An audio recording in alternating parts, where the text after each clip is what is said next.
Okay, today we're going to talk about shading with a pencil.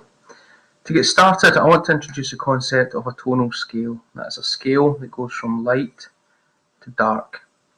Now we can do most of this shading with an ordinary pencil using just 4 tones: 0, 1, 2 and 3. 0 means no tone, so that's pure white. And 1 would be just a very light tone, just using the pencil very gently to create tone number 1. Tone number 2 is darker than number 1.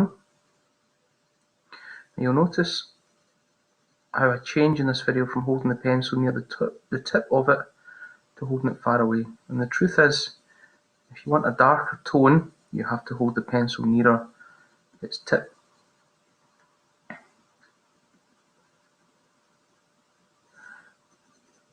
So there's our 4 tones: 0, 1, 2 and 3. This is what I call the discontinuous tonal scale. Different tones which can be applied to objects who have faces pointing in different directions. But for objects that have curved surfaces like a cylinder or like the ball right here, we have to use the continuous tone or the gradient tone. And this also starts at 0.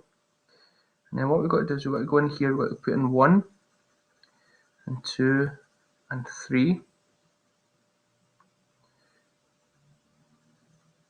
then darken it up, just like we did before. But the difference between the tones has to be blended together. We have to blend it so we get a continuous tonal range. So there's 1. Let's start darkening that as we get into 2.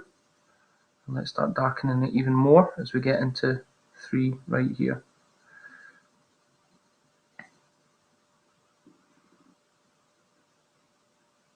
I can even tidy up the end of it, but very lightly using my rubber on the end. So discontinuous for faces that point in certain directions, and continuous for curved surfaces. Let me show you how we use it. Okay, I've got 4 shapes right here. I'm going to show you how to render these, to shade them in with a pencil. First of all, we have to put our light direction. So let's imagine our sunlight sitting high up and to the left and sending sunbeams down in this kind of direction. The first decision when we're looking at an object to shade is to decide which is the lightest face. Now for me, it's going to be this top one. So this top one is going to get a shade value of 0. The next decision is to decide where the darkest face is. For me, this is going to be the furthest away from the light. This one here, that's going to get a 2. We don't use 3 yet. And then the face which is neither the lightest nor the darkest, it gets value of 1. So 0 means leave it white. Let's go in and render in shade 1. And since number 2 is going to get darker, let's just keep going right round till we get to number 2. Now number 2 is darker again, so let's go over this a couple of times. You'll notice I'm employing a technique called cross hatching here, where I'm first of all stroking up and down, and then stroking from side to side, and that's building up different values.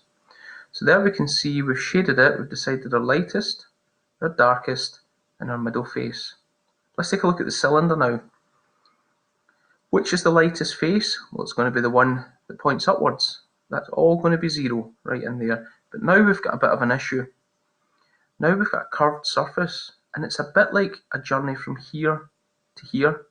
So we know that this curved surface right here must start being shade 1 and somehow blend into shade 2. I say blend because we have to choose from the continuous tonal gradient here. So let's try that.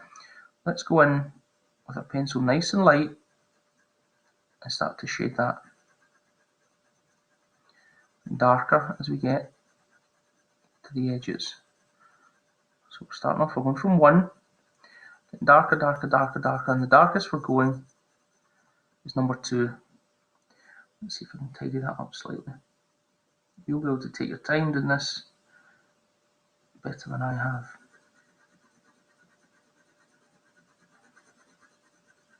Again.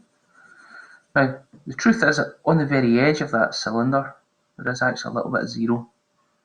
Okay, just a little bit of 0. So again, if we've darkened it too much, we can take a rubber Just blend that off to get a nice bit of zero in there.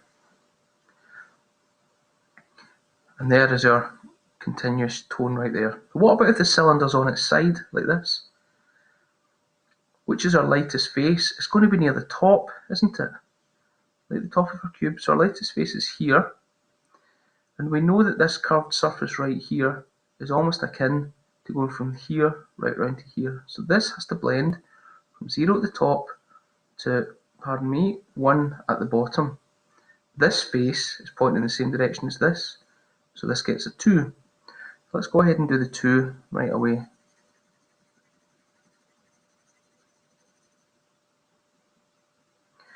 So no messing about, straight in with a 2 value right there.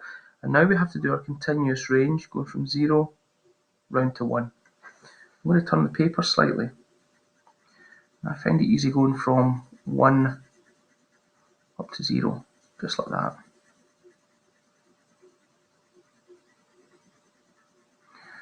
In actual fact, I think as the cylinder tucks right under, it's going to get really quite dark, so I'm going to linger a little bit down there.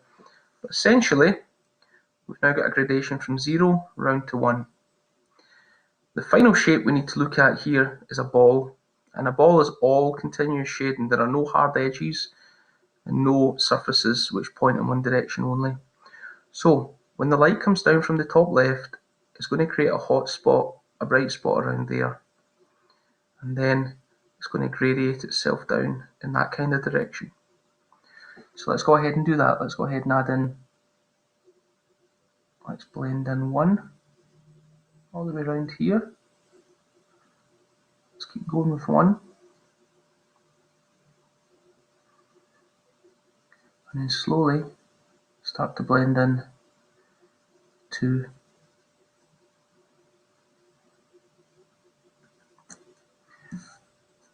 And we get these blends happening in kind of curved shapes, kind of same sort of shape as a letter C all the way around.